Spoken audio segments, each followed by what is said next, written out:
భారత్ మాతా key సనాతన ధర్మ key. మామూలుగా ఇన్ని రోజులు మనం కాశ్మీర్ పెద్ద సమస్య అనుకున్నాం, అవునా కాదా? ఆ సమస్య తీరిపోయింది. ఇంకో సమస్య వచ్చినది, వెస్ట్ బెంగాల్. వెస్ట్ బెంగాల్ సమస్య మళ్ళీ మొదలైంది హిందువులకు. అక్కడి నుంచి హిందువులందరూ చిత్తగిస్తున్నారు. ఎందుకు? ఒక బార్డర్ దేశం బంగ్లాదేశ్ ఉంది కదా, వెస్ట్ బెంగాల్. బంగ్లాదేశ్లో చెప్పట్లేదు ఇప్పుడు హిందువుల పరిస్థితి, బంగ్లాదేశ్లో చెప్పట్లేదు, బెంగాల్లో చెప్తున్నాను. అక్కడ శూర్పణఖ రాజ్యం వెళ్తుంది, చూపెట్టమంటే చూపెడతాను. దానికి ఎవరయ్యా అంటే ఇంతకుముందు మన దగ్గర క్రికెట్ ఆడాడు ఒక ఎంపీ, ఇప్పుడున్న ఎంపీ యూసఫ్ పఠాన్ గాడు ఎంపీ. అక్కడ చదవడం లేదు అక్కడ వానికి. మనందరం ఆదరిస్తాం అన్ని మతాల వాళ్ళని, వాళ్ళదే కావాలా. దయచేసి సెక్యులర్ ముస్లిమ్స్ అందరూ బయటికి రండి. ఎందుకంటే అక్కడ బంగ్లాదేశ్ జరిగిన వెంటనే రేపు హైదరాబాద్ కూడా జరుగుతుంది. ఇంకా మన మైనార్టీలో పడితే ఎక్కడైనా జరుగుతుంది బాబు. మనము మన రథయాత్ర అంటే శోభయాత్ర చేశాం, రమ్యా గ్రౌండ్ నుంచి ఆంజనేయస్వామి టెంపుల్ వరకు. చాలా దేదీప్యమానంగా జరిగినది. ఇంకా పాల్గొనాలి హిందువులు. ఎక్కడ ఎవరు రాయి వేయలేదండి. ఒక్క వ్యాపార వ్యవస్థలో లూటీ చేయలేదండి. ఏ అన్యమతస్తుని కొట్టలేదండి. అంత దేదీప్యమానంగా మనం అందరూ కూడా రామభక్తిగా పాటు చేసుకుంటూ పిల్లలందరూ కూడా పాల్గొన్నారు. చాలా ఆనందంగా ఉంది. ఎప్పుడు మొన్న హనుమతి విజయోత్సవం, జయంతి కాదు విజయోత్సవం. కాశ్మీర్ సమస్య తీరినంతరం వెస్ట్ బెంగాల్ అయినది.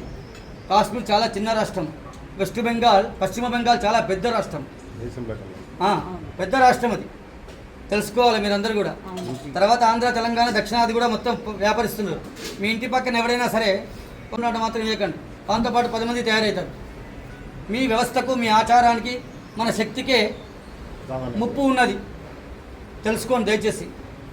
ఇంతగానం ప్రవచనకర్తలు అందరూ పెద్ద పెద్ద వాళ్ళందరూ కూడా చెప్తున్నారు. అందరం ఏకమై ఉందాం దయచేసి.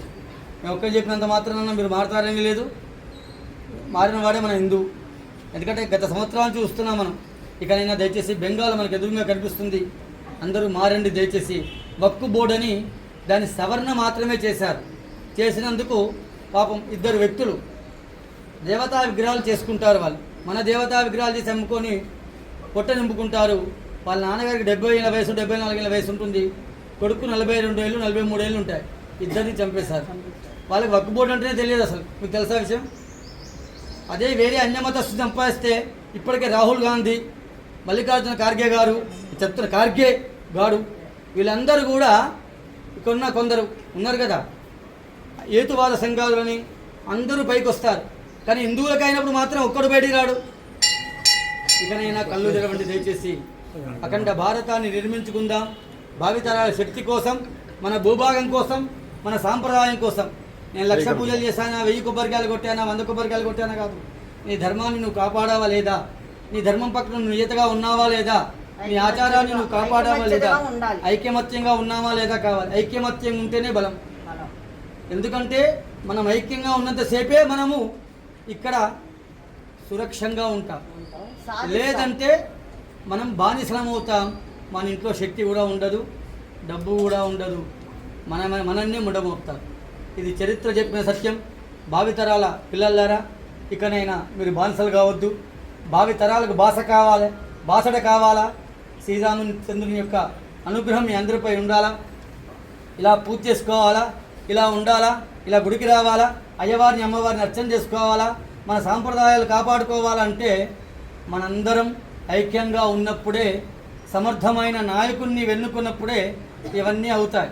దీదీ అని చెప్పి మంచిగా హిందువులకు దూది పెడుతున్నది అక్కడ ఒక ఆమె. ఇది దయచేసి అర్థం చేసుకోండి. అక్రమ వర్షాలు చాలామంది ఉన్నారు భారతదేశంలో. మామూలుగా కుక్క కుక్కకు వస్తే ఇంకో కుక్క వాళ్ళ సంస్థకు వస్తేనే ఒప్పుకోరు. మీరు చూడండి, రోడ్డు మీద పోతుంటే ఖర్చు చంపుతాయి. అలాంటిది కొన్ని 100 కోట్ల మందికి వచ్చి తింటున్నారు. తిన్నవాడికి విశ్వాసం ఉందా? ఈ దేశం సొమ్ము తిన్న, ఉప్పు తిన్నవాడికి విశ్వాసం ఉందా? ఈ నీరు తాగుతున్నారు, ఈ గాలి పీలుస్తున్నారు, ఈ ఉప్పు తింటున్నారు, ఉచిత పథకాలు సబ్సిడీలను మనకన్నా ముందే దొబ్బిపోతున్నారు. దేశం మీద కానీ, మన సాంప్రదాయం మీద కానీ విశ్వాసం ఉందా? కాశ్మీర కేదార్నాథ్ పర్యంతం, రామేశ్వర పర్యంతం వరకు కూడా అన్యమతస్థులు అన్ని దుకాణాలు పెట్టుకున్నారు.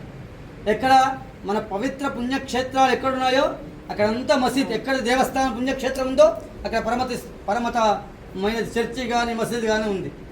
మన దేవాలయాలు కాపాడుకోవాల్సిన బాధ్యత మనది.